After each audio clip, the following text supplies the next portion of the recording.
Welcome to the Beyond Barriers podcast. If you're an ambitious woman who wants to dominate your career, then you are in the right place.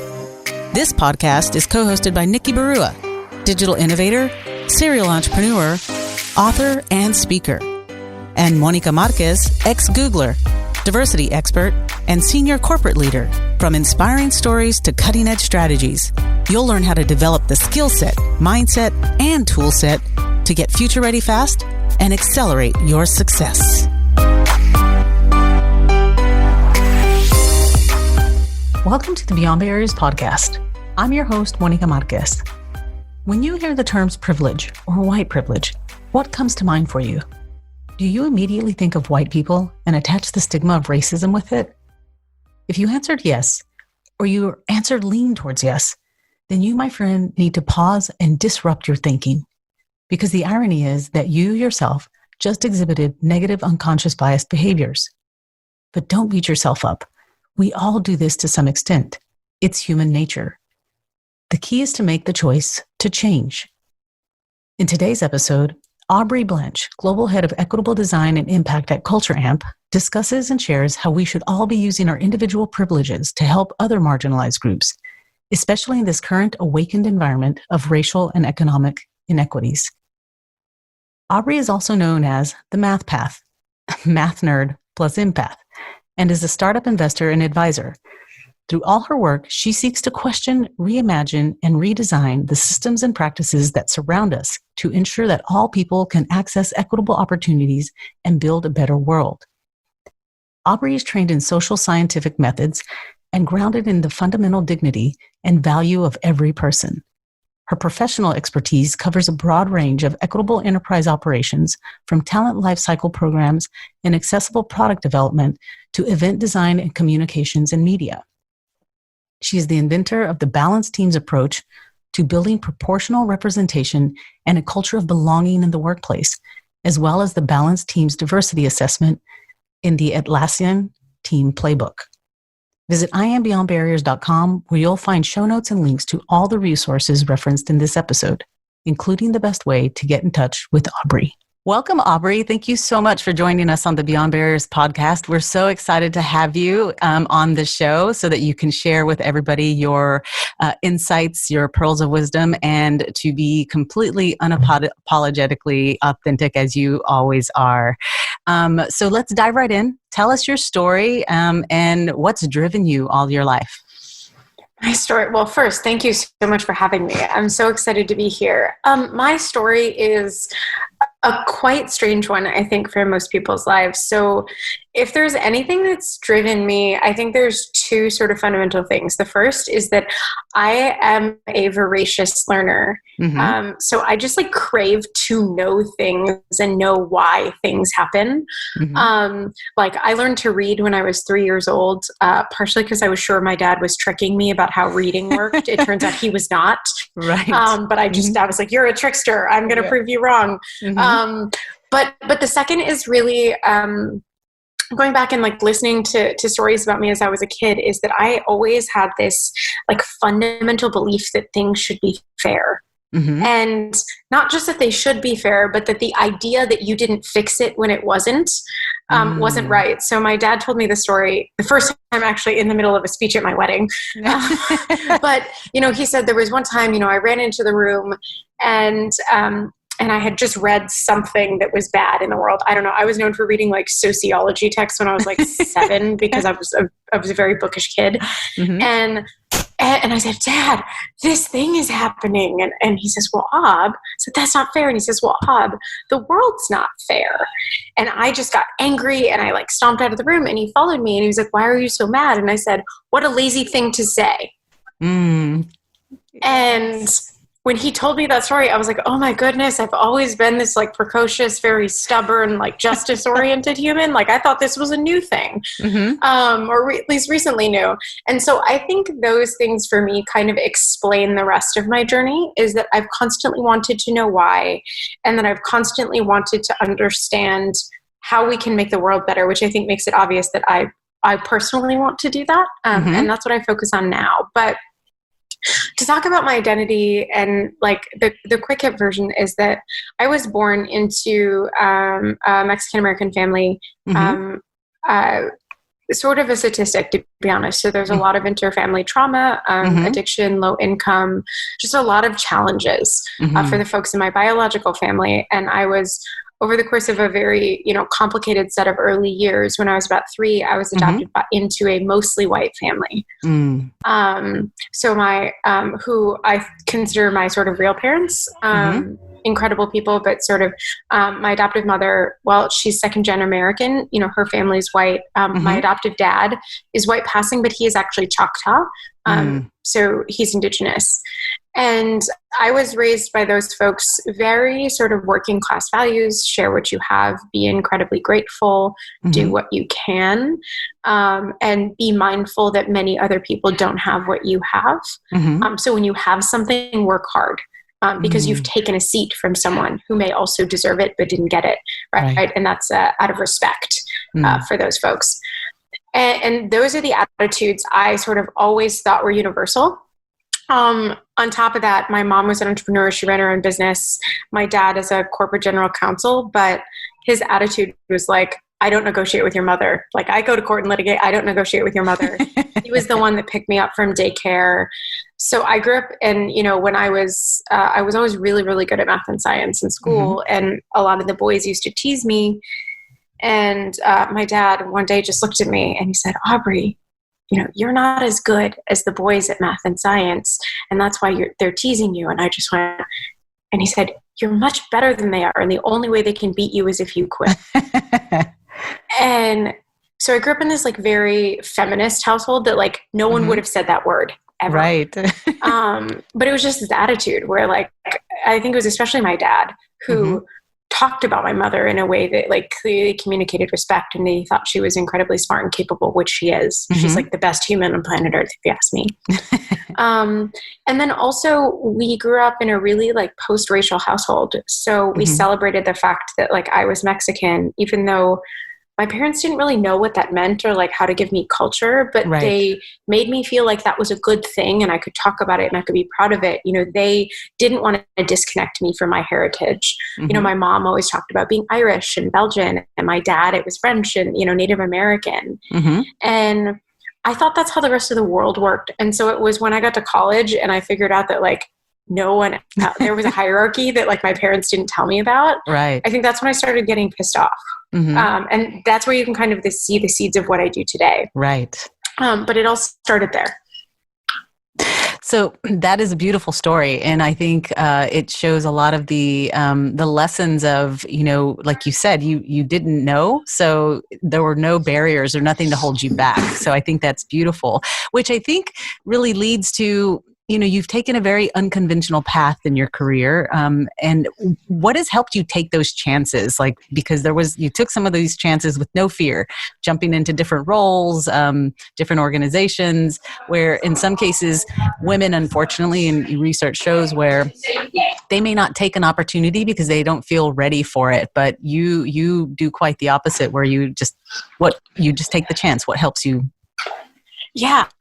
So I think there was like 2 big phases in my career, and I'm so grateful for you saying that, and also don't want to take too much credit for the courageousness in some instances. I think I am an incredibly idealistic person, and a lot of the chances that I've taken were probably more naivete than courage. And so what I mean by that is I think the way that my parents raised me, and I think this is part of, being a woman of color who is acculturated in many ways to being white, I was taught I could do anything. Like my parents gave me that. And so partially it never occurred to me that I couldn't do something. Yes. And so a lot of that. So I went to undergrad. I started as a vocal performance major, which is like a weird fact. Seriously? I'm sorry. I have to pause. I have the same background. So that's amazing. I'm one of the cool. Yeah. So I started as a vocal performance major, realized that wasn't like the right career path for me. I wanted it to be this joyful thing, but I frankly just wasn't good enough to have a career in it compared to some of the incredible people who do it. And so I switched to journalism because I always was a good writer, and it seemed like a good career where I could just learn stuff all the time. Like the idea that you get paid to just learn things and write it down appealed. And so I switched to journalism. I ended up studying political science by accident, which is because I was getting my history credits done, and I kept taking classes with one professor, an Israeli guy who had come over from Tel Aviv, and it was Middle Eastern history. And he said, I need you to get out of my class. You're writing political science papers. Go across the street to this building and find someone to advise you because you don't actually like history.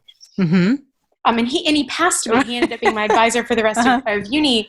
But, and so I went over to the political science department, ended up declaring a major in that because the systems analysis really appealed to me. I didn't know what social science was really at that moment. And I didn't know political science was even a set of words you could put together. I just walked around until someone kind of said, yeah, I'll advise you. What are you trying to do? So I think that was for me is I studied social science because it mapped onto the way I think about problems and my brain worked. And then I thought that the only thing I could do because I liked books was go be an academic. And I was really obsessed with this concept that I learned in my classes about the fact that when the military uses mercenaries or private military contractors, there's greater collateral damage. So that means more civilians die in conflict than if you're using uniform military. And I just said, well, that's really bad. I'm going to go study that and figure out why that happens so that maybe we can stop innocent people dying in conflict. Right. Because, I'm like 18 and I just was like, I can fix this. Which goes back to this idea of like, it never occurred to me that I couldn't do it. Right. I went into academia and partially I realized that like working alone wasn't satisfying to me and I wanted to have more direct impact. The other fact is like Stanford is really sexist and racist. Both, I ran into some professors who were actively abusive, just to be really honest, but the majority of them weren't. The majority of them, it was just sort of very subtle institutional racism. And also Stanford was really where I think I solidified my identity as a Latina woman for a very specific reason. So I'm white passing, as you can see, but folks on the podcast might not. I get sunburns and have green eyes. And so I had dealt with, kids teasing me in school, telling me, oh, you're the Mexican. That's why you should sharpen the pencils for the group. Or, because Mexicans do the service jobs. And I now remember, when I found out Catherine Zeta-Jones was Welsh, because like The Mask of Zorro was like the only Latina I'd ever seen in media, I like bawled for days. And now I like understand why those things happened. But I got put in a program at Stanford for basically Black and brown students. It was through the NSF trying to keep us in academia because we have such high attrition rates. And as I was spending time with those students, I was hearing stories from them and I started to realize that my individual stories were not just individual stories. I had assumed that what had happened to me was just an Aubrey thing, not I didn't have a concept of race and racism in the way I probably should have or could have. But because of my particular life path, it didn't happen that way. And so that's when I was like, oh shit, this is a systemic problem. This isn't about me. And I'm on the easy, I got racism on easy mode and it still didn't work for me. It's like racism light. Okay. Right. And then, listening to these stories of, my Black colleagues and the shit that they deal with on a daily basis is just horrifying. And so I ended up dropping out of Stanford partially for personal reasons, partially because I just didn't feel like I could possibly ever be successful in that department as a woman of color, despite having a couple of, frankly, white men who were incredible champions to me and are still people who support me and open doors for me. And then I just needed a job and I was in the Bay Area, so I went into the tech industry. I was like, someone pay me money so I can pay my rent. And for some reason, I didn't know that the tech industry was so unbelievably mediocre in terms of its hiring standards, such that it only hires a certain demographic of people. And when I got there, I was like, y'all seem really nice, but why do you match? It's kind of creepy. We're in California. And everybody's like, we're a meritocracy. And that sort of gets into this next phase where I was like, I'm a social scientist. I run experiments like for a living. Let me show you how like sexist this process is. And then I would produce data. And luckily I landed at a company where there was some senior leaders who said, cool. Yeah. I said, hey, can I do this for a job? Here's a proposal. Here's a plan. Here's the experiments I'm going to run. And they said, yes, which wouldn't have happened everywhere. No, and that amazing. was kind of yes. off to the races. Now that's what I do all day, every day. That's amazing. And so you touched a little bit about your experiences at Stanford and then in the tech industry, and just speaking from your experience around sometimes, I guess, the subtle microaggressions or the micro insults that you found yourself and later when you could put a name with the face, right, for lack of a better term, or when you can name it. I guess share with our listeners how, because I'm sure many of our listeners struggle with this every day, face them every day. How do you address them? How do you address them and keep cool? Yeah. So I think part of it is like, I've spent a lot of time in therapy, like focusing on my own emotional management. So like, I just want to call out that a lot of the things that have gotten me to the point where like I can easily manage the situations come from a situation of economic privilege, in that I could afford people to help me. But I think for me, I always have had the ability to think about the long term. And so to me, like the motivating thing where how can I be patient and compassionate with someone when they're like being racist and microaggressive or sexist or ableist or, homophobic or whatever, is if I blow up at this person, I have lost my chance to change them. And so that's personally motivating. I think one of the things that's interesting is because of what I look like, it happens less now given like what I do. Like people are like, oh, I know you're brown and queer. Yes. But a lot of times in the beginning of my career and sort of in college, it was actually that people were saying racist things in front of me and not to me. Right? Because people assumed that I was a part of the in-group. And, go back 10 years, I also presented much straighter than I do now. So I think that that's an important thing, is that I often observed microaggressions. I didn't have them targeted at me. For me, when I'm interrupting, my first thing is like, there's the, do you know what I mean? Microaggression. My tactic is just to say, no, what do you mean? And like make people get really explicit and then when they do, I kind of say, hey, maybe we should unpack like why you don't feel comfortable saying that explicitly. Like, why do you feel comfortable implying it, but not saying it?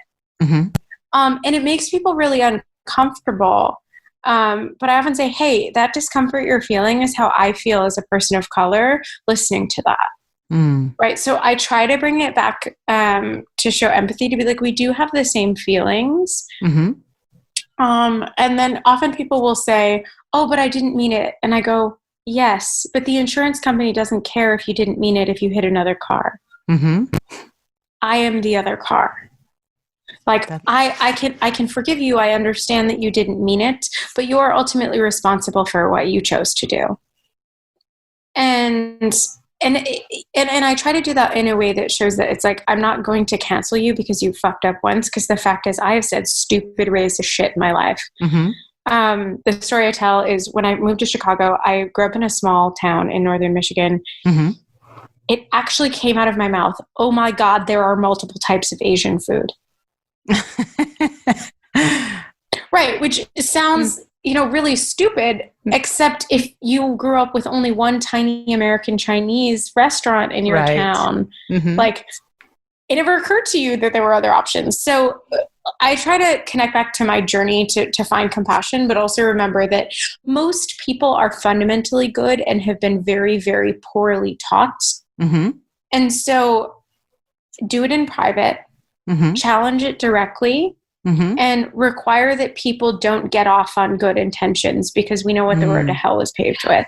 Yes. And so I think that's it. But I also just want to say to anyone listening, like, it is a choice to engage. So I don't want anyone to think that they have a moral or ethical responsibility to correct microaggressions if they don't feel safe or they don't feel that they have personal capacity to do it. That's not a requirement on you. That's on folks like me who have a lot of privilege across a lot of vectors, who therefore have space to do the work, I think.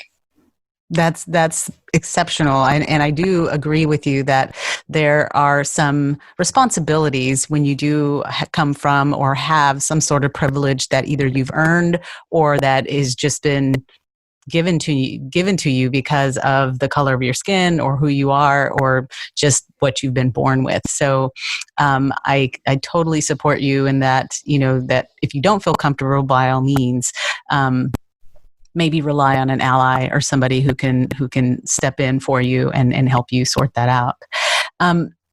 Just thinking about the current environment right now, I mean, we're dealing with a pandemic around coronavirus, and companies are having to make really difficult decisions very quickly. And you are in a leadership role, focusing on equity, diversity, belonging.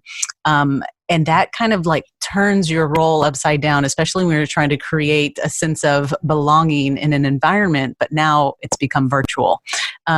What has helped you navigate some of these decisions that you're having to make on the fly? What recommendation would you give to our listeners as they too are being faced with decisions that are just unexpected? Yeah. So it turns out one, I was never really properly trained for this job because I don't know what training would look like, to build equitable systems and diversity. But the fact is none of us were trained to deal with a global pandemic, inside capitalism. Right. And so I would say first, be compassionate to everyone, that we are all doing the best we can. And we don't always know what else is going on in the background.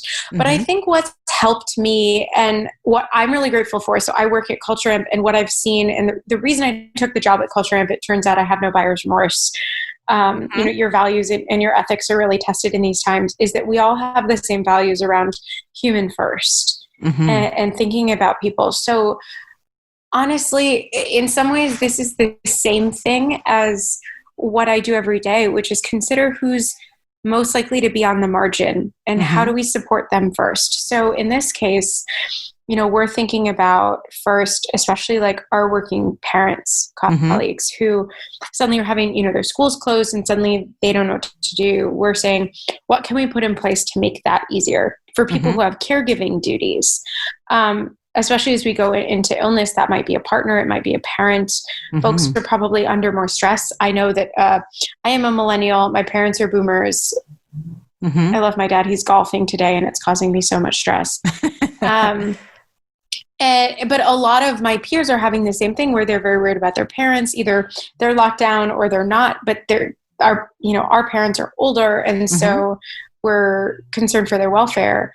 So, there's first, think about operational problems. So for us, we went mandatory work from home, both to protect our employees and also the community. So as a leader, we had a lot of our employees saying, oh, let's go work from a coffee shop. And I had to send a thing and I say, please don't do that. You might be okay, but there are immunosuppressed and older folks in our community who won't be okay if you're a vector. Consider smaller groups in non-public spaces. But I love that you're collaborating and connecting. So there's things like that where how do we constantly think of who's going to be the worst impacted and then think about what we can do to help. It's not always huge. For me, I have a rule, no one can come to my house on public transport, but I will come pick you up.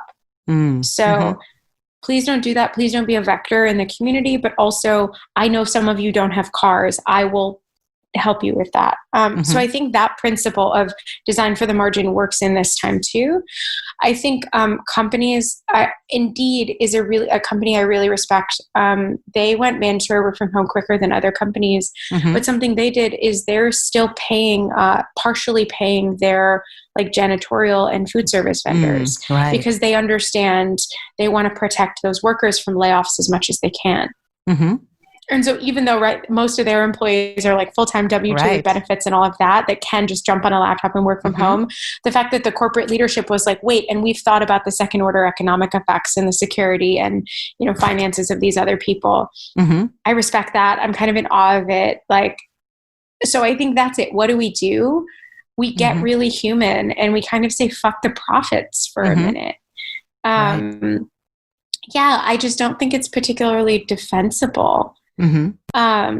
that people are saying, oh, I'm not going to hit my sales numbers. Well, yes, still keep running your business, but perhaps like lower your sales projections, Right. and think about like keeping your people well. And then as far as sort of inculcating a sense of belonging, I think as much as it's very scary and, this is the greatest, like remote work experiment in human history. Right. Like that's kind of fun. The social scientist in me, like this is an opportunity. But what I'm seeing among my colleagues is like how people are reaching out and like supporting each other and checking in. Mm-hmm. And I think that's what belonging is about. Like you don't need to be in the same physical space. It's about being seen and then being valued for what other people see. Mm-hmm. And so, like we had a leadership strategy call yesterday, and one of my colleagues, like her kid was bouncing around the room behind her, and she's like, oh my God. And we're like, no, don't do that. It's bringing us joy. Right. Like have joy that your family is like happy and healthy. Don't worry about the fact that like we had to take a 30-step break on the call, Right. or, my dog goes nuts or things like that. So I think there's that, we had one of our sales groups at work. They all just got on a co-Zoom this morning for 2 hours and had work time, but the Zoom was just open so they could chat like they would in the office. That's brilliant. Yes. Yeah, it's tiny, right? Like we have this software, but that's the kind of stuff that builds belonging. Another sweet thing that, an engineering manager I know just sent little coffee mugs to everyone on their team that have like little silly engineering sayings on them. And it's like, oh, well, now we all have similar mugs. Like we used to have them in the office, but since we don't have the kitchen, we all have like our coronavirus work from home mug, but virtual it's coffee chat. shares. Yes. Yeah. So I think it's like, what should we do to keep belonging going? Be human, check in on people, take 5 to 10 minutes at the beginning of a meeting to have no work time and just say, how are you? I think the other thing that's really important is to be really thoughtful right now that there's a lot of anti-Asian racism specifically happening, and to be really thoughtful for your colleagues and community members who are Asian who may be experiencing a lot of stigma. I have a friend whose mom is afraid to clear her throat in public.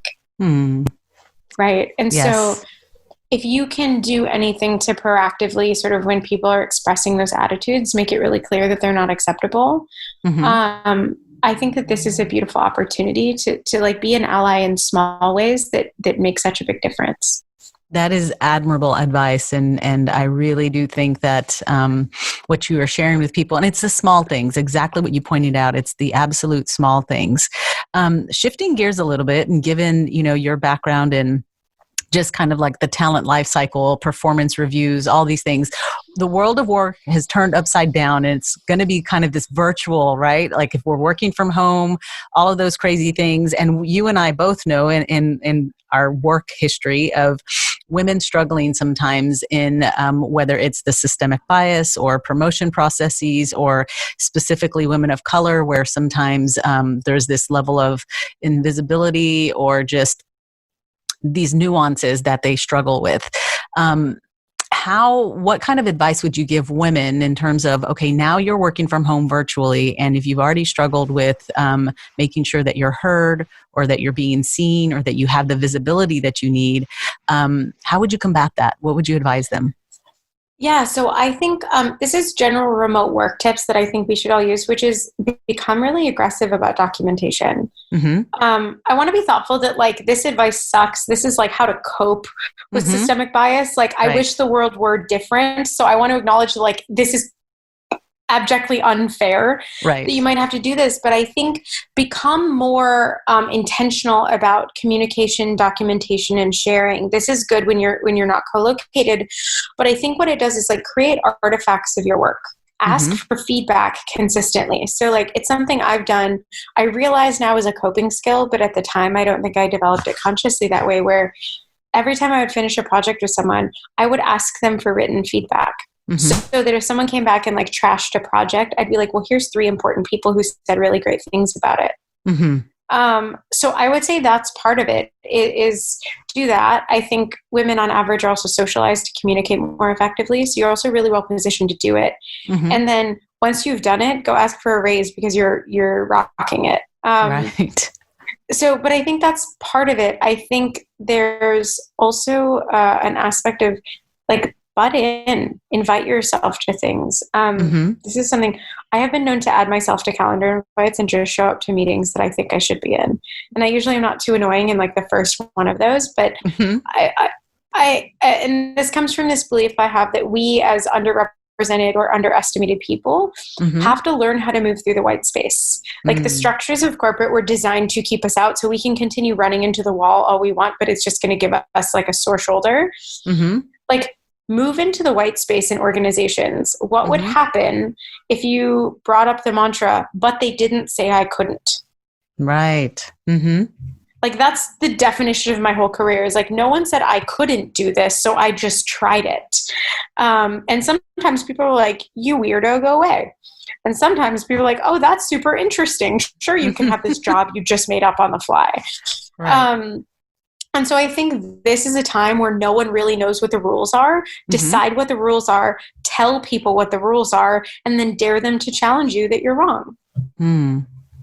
I love that. I absolutely love that of I like the idea of inviting yourself instead of asking for permission, right? It's if you feel like there's something that you bring or add value and you want to add the value, just bring it. I love it. Yeah. And I think there's power in, I say like going on the offensive, but so if you sort of play your hand first, it's up to other people to tell you no, but they now have to construct a case, right? So if you're like, well, why should you do that? You know, when I say to someone, I say, well, what's the data say that I'm wrong? Right? Like you're doing the challenge. So you need to now come up with a case that I am incorrect. And right, I don't put things forward if I haven't researched them. Right. So I'm not just making stuff up.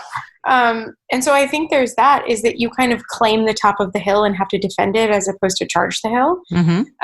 Sorry, military strategist, I think in those terms, but I think that's it, which is like, define the terms of the engagement for yourself, because the fact is the ones that are defined are going to keep you down because they're supposed to. Like, fuck those ones.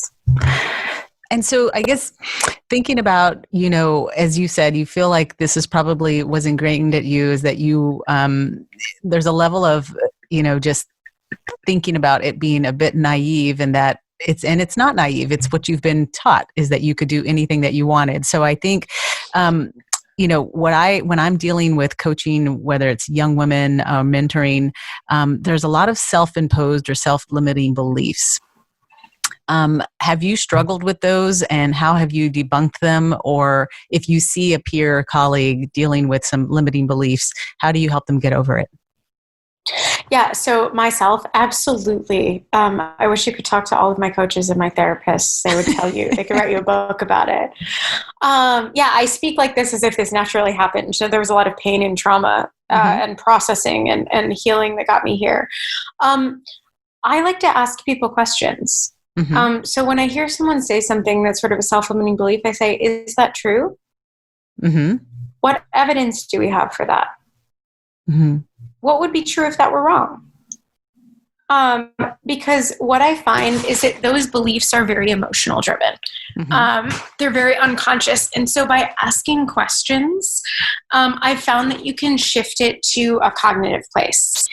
So people are actually able to deconstruct it. And there's certainly a difference between sort of knowing something and like feeling and understanding it.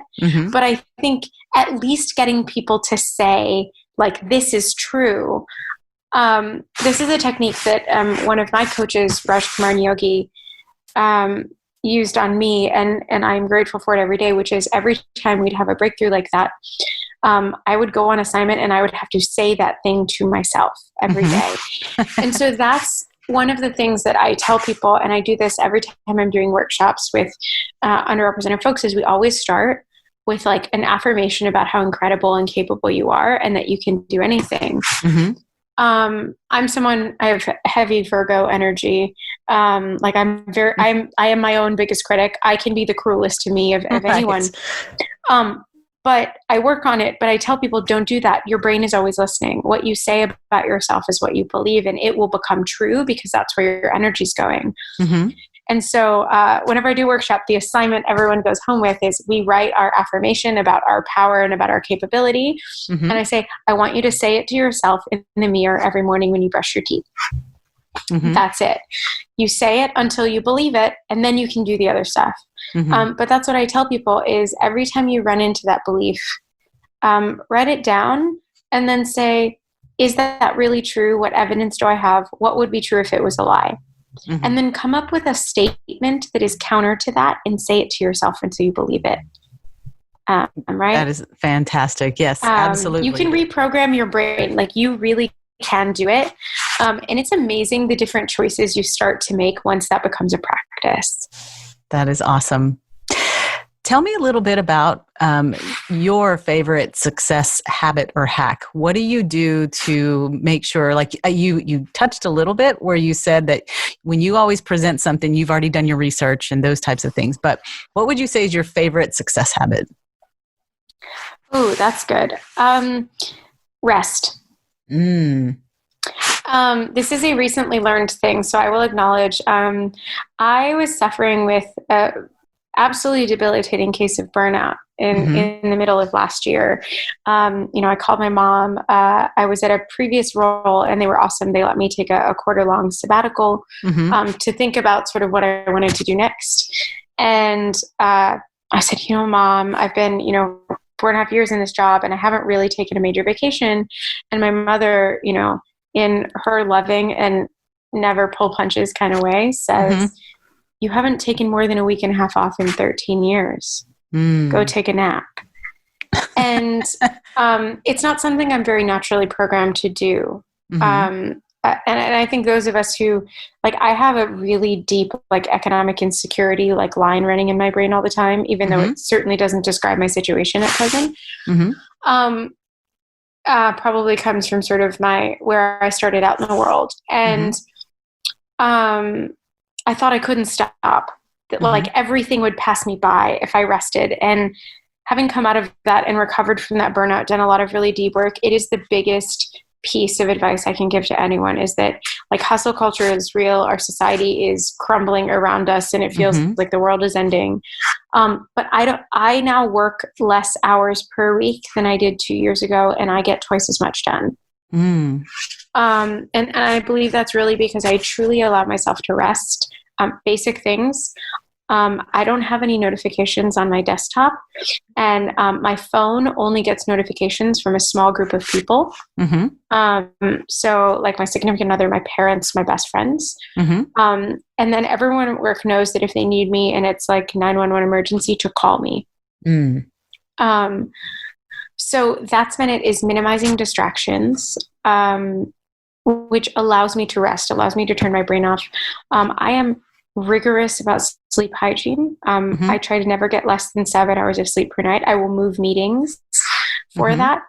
The book Why We Sleep scared the crap out of me. And so now I did that. So there's that for you.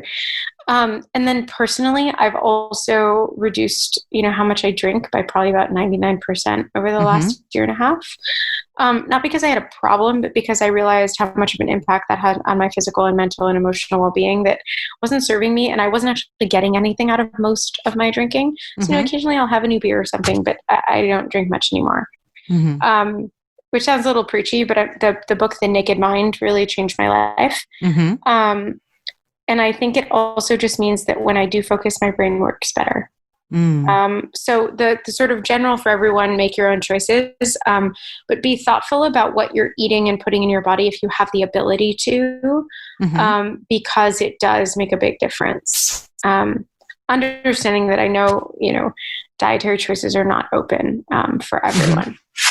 That's exceptional advice. And I do think the boundaries that you set for yourself, I think, are brilliant. And I don't think people realize how detrimental it is when you don't when you don't let those boundaries, or you let those boundaries down, or you make some sort of exception and then it turns into the boundary just disappearing. But I too am learning. I've learned very recently the compounding positive effect of sleep, of allowing yourself to rest. I used to call myself a night owl and almost prided myself in staying up really late and doing work, but realizing that, I was a bit clouded. And when I did get a good night's rest, that I was so much more productive the next day. And then thought, what if I did this? What if I did this every day? How much more work could I get done? So I think that was brilliant. And I think that is amazing advice for women thinking about that now? Because I do think there's a danger in the virtual working. I mean, I've been working from home for a while now, and I feel like when you're in the office, there are some organic breaks that happen. People come to your desk, or you get up to go get something to eat, or, there's these natural kind of things that you follow with the environment. But when you're working from home, you've got to create those boundaries for yourself. It's very difficult. It is. I have a little bit of accountability. My current situation is a little funny. I just moved, so I don't have internet. So I'm working from my SO's home. Uh-huh.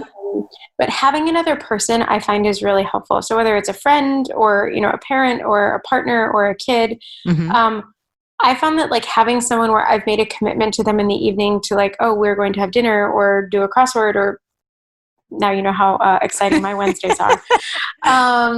But that helps me because personally, I have a very, very hard time, or it takes much more work for me to choose to do something just for myself.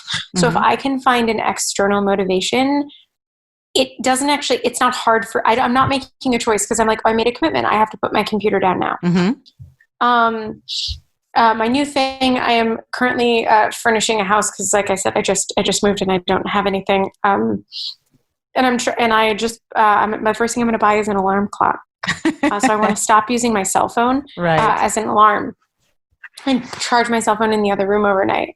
So I think what I would say is find 3 ways that you can like get yourself to turn off. So for me, it's notifications.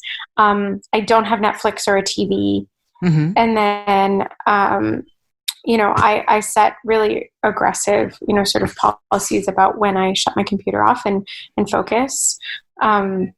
With my SO, when we're out to dinner, one of us will leave our phone at home. So we have one for like, GPS and whatever. But we're very intentional about that. My girlfriends and I have a thing where if we're all out to like a meal, we put our phones on the table.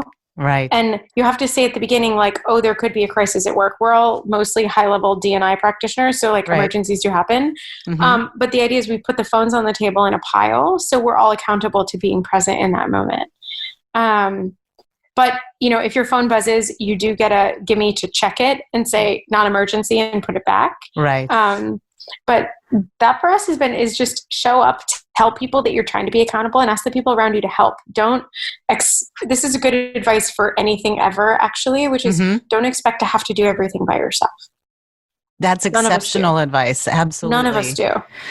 That's so exceptional. I think it's so important because there are many people who are these kind of rugged individualists who try to do it on their own. And sometimes it takes a village. You can't do it on your own. So you definitely need your community to do that. So in closing, you touched on it a little bit, and I'm going to maybe put you on the spot, but I loved the tangible advice you gave about affirmations. So in closing, I would love for you to leave our listeners with an affirmation you want them to repeat to themselves every day so that they can accelerate their success. I love this.